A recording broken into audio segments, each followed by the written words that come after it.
हाय, इस वीडियो में हम लोग सोशल साइंस के एक बहुत ही महत्वपूर्ण क्वेश्चन पर चर्चा करेंगे जो आपके आने वाले एग्जाम की दृष्टि से काफ़ी महत्वपूर्ण होगा। तो इसलिए आप लोग वीडियो को ध्यान से देखिएगा।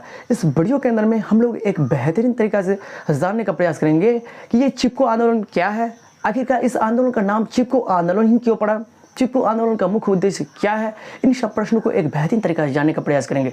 देखिए, आंदोलन से भी एक क्वेश्चन पूछा जाता है, लेकिन जो हिस्ट्री के टीचर है उसको ये समझना चाहिए कि बच्चों को किस तरह से पढ़ा दे, कम पढ़ा करके एक बेहतरीन स्कोर दे पाए। सोचता तो नहीं है, आंदोलन से एक क्वेश्चन पूछा जाएगा, चाहे असहयोग आंदोलन के बारे में पूछे, चाहे चिपको आंदोलन के बारे में पूछे, चाहे ताड़ी विरोध आंदोलन के बारे में पूछे, लेकिन आंदोलन से पूछा जाएगा तो पूछा जाएगा। एक क्वेश्चन चाहे असविना अवज्ञा आंदोलन के बारे में पूछे, लेकिन आंदोलन से एक क्वेश्चन रहेगा तो रहेगा। आइए ना, इस वीडियो के अंदर में हम लोग एक बेहतरीन तरीका से समझने का प्रयास करते हैं कि आखिर ये चिपको आंदोलन क्या है। देखिए, इस आंदोलन की शुरुआत होती है उत्तराखंड राज्य के 2-3 गाँव से, जब वहीं के स्थानीय निवासी किसान सब मांगता है खेती बाड़ी करने के लिए, औजार बनाने के लिए, कृषि से संबंधित औजार बनाने के लिए वन विभाग से अंगू के पेड़ काटने की अनुमति मांगता है। तो वन विभाग वहां पे उस समय जब वहां के स्थानीय निवासी मांगता है अंगू पेड़ काटने की अनुमति, वन काटने से साफ इनकार कर देता है। लेकिन कुछ ही समय के बाद एक खेल सामग्री जो व्यवसाय करने के लिए आता है, खेल निर्माता कंपनी को अंगू के पेड़ काटने की अनुमति दे देता है। इस बात से वहां की जनता को काफी चोट पहुंचती है। भाई, किसी भी स्थानीय संसाधनों पर स्थानीय निवासी का हक होना चाहिए। मान के चलिए हमारे गांव में एक पोखर है, तो क्या दूसरे गांव का आदमी आएगा तो क्या उससे मछली मारने के लिए देंगे? नहीं देंगे।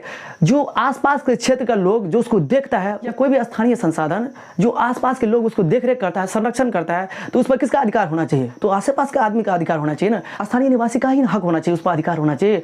लेकिन देखिए, जब वहाँ के स्थानीय निवासी खेती संबंधी औजार बनाने के लिए, ऐसे ही नहीं, कृषि से संबंधित औजार बनाने के लिए अंगू के पेड़ काटने की अनुमति मांगा, तो उस समय क्या कर देता है वन विभाग?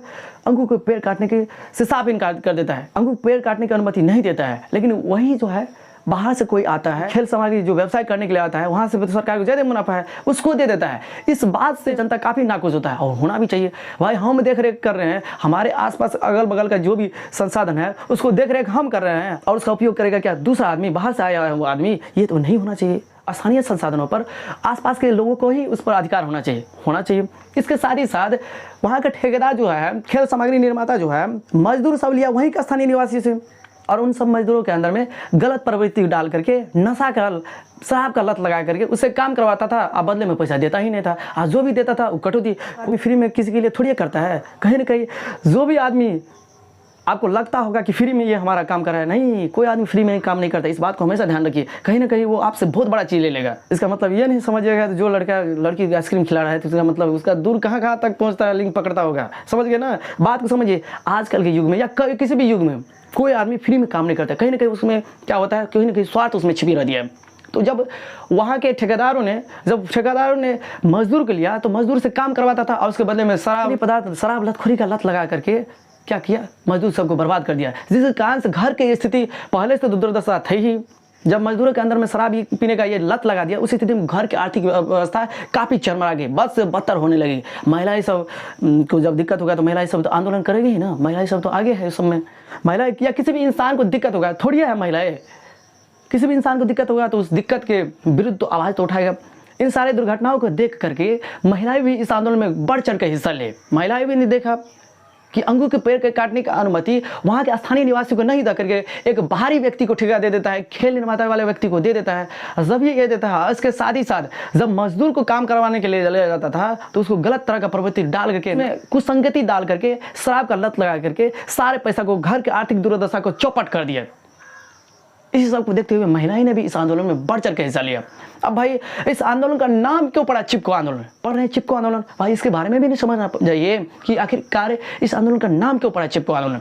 आइए समझने का प्रयास करते हैं। जब ठेकेदार लोग वन अथवा पेड़ को काटने के लिए आते थे, तो उस स्थिति में क्या करता था, सारी महिलाएं पेड़ों से चिपक जाती थी, पेड़ों को बाहों में ले लेती थी और बोलती थी, यदि इस पेड़ को काटना है तो इस पेड़ को काटने से पहले आपको हमको काटना पड़ेगा। और इंसान के आगे में तो सब बेबस है, इंसान को थोड़ी काट सकते हैं। एक पेड़ को काटने के लिए क्या एक इंसान को मारिएगा? नहीं ना मारिएगा। इस स्थिति में इसका नाम पड़ा क्या, चिपको आंदोलन। अब तो इसके बारे में समझ गए। महिलाएं सब जानती थी कि स्थानीय संसाधनों पर अधिकार सिर्फ स्थानीय व्यक्ति को ही होना चाहिए। और इसके साथ ही जब के साथ गलत तरह का प्रवृत्ति डाल करके नशा, इसके बाद शराबखोरी का लत लगा दिया था, उससे महिलाएं काफ़ी परेशानी थी, क्योंकि महिलाओं को घर चलाना होता है, महिलाएं ने घर चलाती है, पुरुष तो नहीं चलाती है। और जब महिलाओं को दिक्कत होगा, घर चलाने में दिक्कत हो रहा है, इसका मतलब महिलाएं तो होगा, तो महिलाएं तो आंदोलन करेगी, जानते ही हो। तो इसलिए इन सब कारणों से महिलाएं पेड़ों से चिपक जाती थी और पेड़ों से चिपक करके पेड़ों को काटने से रोकती थी, पेड़ों को सुरक्षित करती थी। काम करवा रहा है, इधर शराब का लत लगा दिया है, तो जो भी कमाएगा वो शराबें पीने में सब पैसा उड़ा देता था। इस स्थिति में महिलाओं को घर चलाने में काफ़ी दिक्कत होता था। इसलिए इस आंदोलन का नाम क्या पड़ा? चिपको आंदोलन। समझ गए? चिपको आंदोलन का मुख्य उद्देश्य क्या था? चिपको आंदोलन का मुख्य उद्देश्य था पर्यावरण और प्रकृति को संरक्षित करना, पर्यावरण को बचाना, क्योंकि जब भी पेड़ का कटाई होगा अंधाधुंध तो पर्यावरण प्रदूषित होगा, और जब ये पर्यावरण प्रदूषित होगा तो पर्यावरण के अंदर में रहने वाले सभी जीवों का जीवन संकट में पड़ जाएगा ना। एक बार और एक बेहतरीन तरीका से आपको समझाते हैं हम। यह आंदोलन सुंदरलाल बहुगुणा के द्वारा चलाई गई थी। इस आंदोलन में महिलाओं की भी बहुत ज़्यादा भूमिका है, महिलाओं ने भी इस आंदोलन में बढ़ चढ़ कर हिस्सा लिया। क्यों हुआ था यह आंदोलन? इस आंदोलन की शुरुआत उत्तराखंड राज्य के 2-3 गाँवों से होता है। वहीं के स्थानीय निवासी किसान लोग कृषि से संबंधित औजार को बनाने के लिए अंगों के पेड़ काटने की अनुमति वन विभाग से मांगता है। वन विभाग अंगूर के पेड़ काटने की अनुमति वहाँ के स्थानीय निवासी को नहीं दे करके एक बड़े खेल निर्माता, जो खेल का व्यवसाय, खेल से संबंधित जो खिलौना बनाता है, उसको देता है अंगूर के पेड़ काटने की अनुमति। इस बात को देखते हुए वहाँ के स्थानीय निवासी को काफ़ी दिल में चोट लगा। भाई लगना भी चाहिए, है हमारा संसाधन, देख रेख कर रहे हैं हम लोग, और किसी बाहरी व्यक्ति को दे दीजिएगा तो उस स्थिति में उसको चोट लगेगा ना। उसी समय सरकार से यह अनुरोध करता है, न्याय की मांग करता है कि स्थानीय संसाधनों पर सिर्फ स्थानीय व्यक्ति का ही हक होना चाहिए। ये मांग करता है, सरकार दे भी देता है। फिर इसके साथ ही साथ जो भी मजदूर लोगों को पेड़ काटने, अंगों को पेड़ काटने के लिए ले जाया करते थे, उसमें गलत तरह का शराब लतखोरी का लगा करके उसके घर के आर्थिक व्यवस्था को तोड़ने का प्रयास किया गया। जिस कारण से महिलाओं को घर चलाने में, जब महिलाओं को घर में आमदनी नहीं होगा तो घर तो बढ़िया तरीक़ा से नहीं चला पाएंगे। जिस कारण से महिलाएं ने भी इस आंदोलन में बढ़ चढ़ कर हिस्सा लिए। इस आंदोलन का नाम चिपको आंदोलन इसलिए पड़ा क्योंकि महिलाएं सबको जब दिक्कत हुआ तो महिलाएं सब पेड़ों से चिपक करके, पेड़ों को अपने बाहों में लेकर के पेड़ों को बचाती थी, काटने से रोकती थी। इसलिए इस आंदोलन का नाम चिपको आंदोलन पड़ा। और चिपको आंदोलन का मुख्य उद्देश्य पर्यावरण और प्रकृति को सुरक्षित रखना था, पर्यावरण को प्रदूषित होने से बचाना था। समझ गए होंगे इन सारी बातों को। तो चलिए दोस्तों, फिर मिलेंगे नए वीडियो में नए कंसेप्ट के साथ। तब तक के लिए हमें विदा दीजिए। यदि वीडियो पसंद आए तो चैनल को जरूर सब्सक्राइब कीजिएगा। तो चलिए दोस्तों, फिर मिलते हैं नए वीडियो में नए कंसेप्ट के साथ। हो तुझ में ऐसे बातें जिनसे दुनिया बेखबर है, मेरी हसरतों का, मेरी हसरतों का तुमको नहीं पता, दीवाना पूछ लेगा तेरा नाम पता, दीवाना पूछ लेगा तेरा नाम पता, ढूंढ लेगा, हाय पूछ लेगा।